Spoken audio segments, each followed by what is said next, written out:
part of that announcement was the bank would be recapitalised to an 8% ratio. Now that ratio is set by the financial regulator, and only the financial regulator. The financial regulator has a legal, statutory power to set any ratio.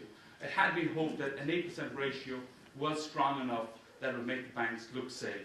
That has not proven to be the case. So now the banks are going to be recapitalised to a 12% ratio. That's the extra 10 billion going in.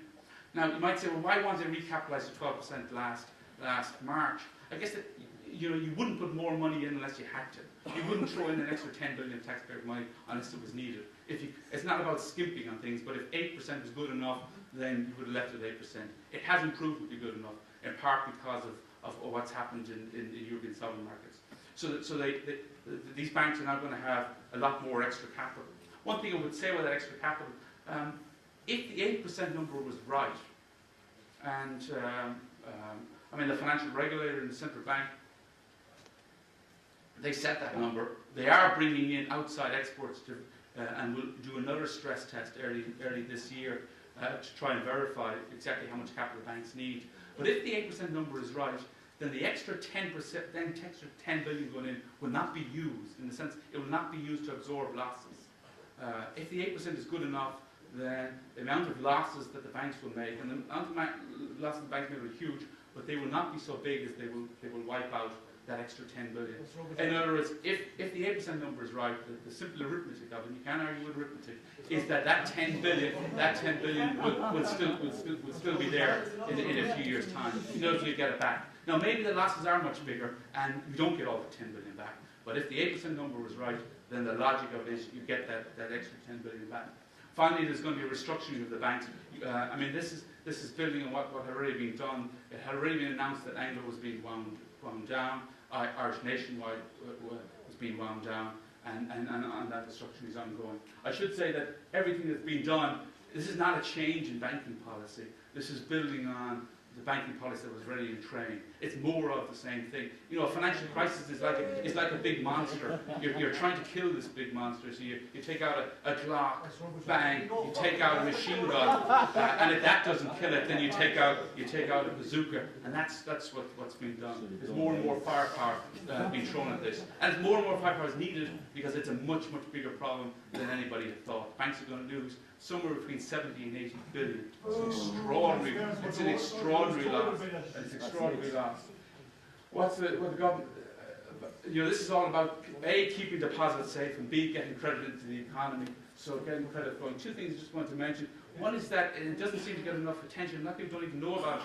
The government set up a credit review office, and I've given the website so you can go to it and have a look at it.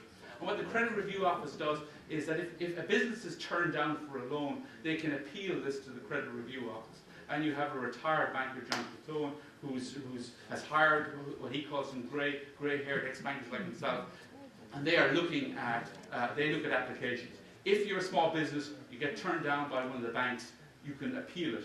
And if this office looks at your application and they feel that you actually deserve to get the loan, that you're a viable business, then they send it back to the bank, and the bank has to make you the loan. So that's the credit review office. It also throws up some very interesting information. I mean, a lot of the applications they get that are turned down. I mean, for example, one of the applications we got. I won't give specific detail, but the story goes a bit like this. It's a fish and chip shop. It's not exactly, but I'll just give you an example. It's a fish and chip shop, and it was doing quite well during the boom years, selling lots of cod and chips. But what happened is that the guy then, because he was doing well, said, well, I'm going to buy the land around the fish and chip shop, and I'm going to build some houses on it. And so he uses the business to, and leverages up, borrows using the business as collateral, and borrows and builds and starts to build some houses. Bang, the bubble bursts. This business, now the fish and chip shop isn't bad, it's seen a downturn, but it can survive. The fish and chip shop can get through it if it's just a fish and chip shop. The problem is the business has this huge loan to go with it on the property. You can see how pervasive the property bubble was. It went into every business in every village and every town in Ireland. So the business is in deep trouble, not because of the business itself, but because of the mortgage it had. And the business would say, I should get a loan to keep the fish and chip shop going. That's true, but how are you going to pay off the property loan? You can't do it. And that's one of the great tragedies that has come out of this thing. But also, I should mention that both the two big banks will set targets of 3 billion in new loans for 2010 and 2011, and that's being supervised by the Credit Review Office and the regulator. How about the taxpayer? Let me just, you mentioned the taxpayer, so let me, one thing you often see is about burning bondholders. So maybe 2 more slides, and this will be the second last one.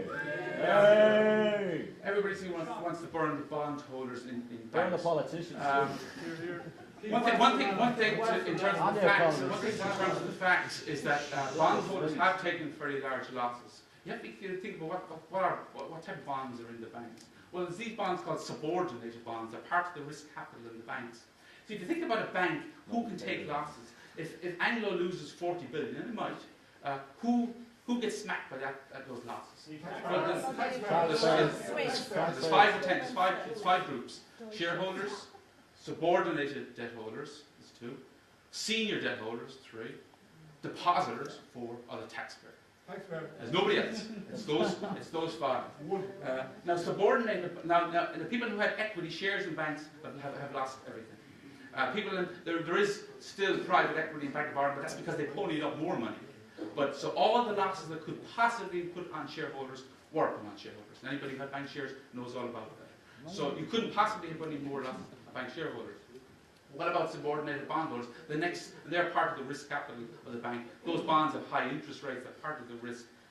Well, they have taken very large losses. They've lost about 7 billion today, and they deserve to take those losses. That's the name of the game. For example, the recent bonds have been bought back in euro 20 cents in the euro, so they lost 80 cents in the euro.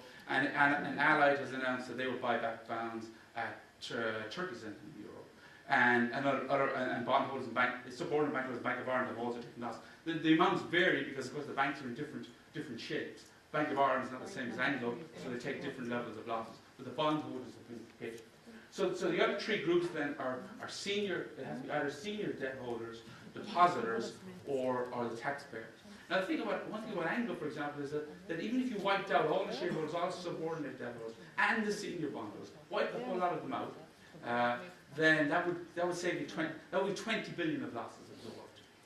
But remember, Anglo has lost 40 billion. So now we've got another 20 billion to go. And so 2 choices left. That's either the depositors or the taxpayer. Either the depositors lose 20 billion or the taxpayer loses 20 billion. And that's the choice. And so that's very, very costly for somebody, but that's simple arithmetic. It's either the depositors take a smack or the taxpayer does. All governments around the world have protected depositors. In other words, it's people's life savings, it's small businesses. Those are deposits at banks. And either you hit them or you protect them. And to protect them, how do you protect them? Well, the taxpayer has to go in. So in order to protect depositors, the problem was the banks did not have enough loss absorbing capacity. That is, the shareholders' funds in Anglo were 4 billion. This is a bank that made 80 billion losses. That's going to lose 40 billion. The shareholders had only 4 billion of equity in there. It was tiny relative to the riskiness of the book. That was a huge problem. So you had very low levels of loss absorption and massive losses. You put those together, and that's going to be large. If you want to protect depositors, that's going to be very large losses onto the taxpayers. I mentioned the senior bondholders. Brian Lenihan brought this up as part of the negotiations with the IMF and EU, that there are unguaranteed bonds, senior bonds in banks, and the ECB, as Patrick Honan said, there was no appetite in Europe for burning senior bondholders. Now the issue is, do you go against the wishes of the ECB, which has lent the country 100 billion at 1%, and you say, I don't care what you say, I'm just going to burn some senior bondholders, or do you try to work it out at a European level? It's got to be worked out at a European level. Let me conclude. What does it look like? Well, the data are pointing to that the economy and the fiscal position is stabilising, but there's still significant challenges, significant headwinds, particularly to the domestic economy. There's the National Recovery Plan. You saw in the plan how it aims to return the public finances to sustainable levels. That is, get our borrowing rate down towards zero. We will be left with a very large amount of debt. If we don't grow, and we might not grow sufficiently fast, we may not grow as fast as said in the plan. And if we don't, then the amount of debt that's in the economy simply is going to be too high for us to sustain. There's no doubt about that. But if that's true, that would also be true in Portugal, Spain, Greece, maybe even Italy and Belgium. In other words, that would be a Euro-wide problem, and it will need a Euro-wide solution. If the economy grows about what's written down in the plan, then the debt levels, although high, are sustainable.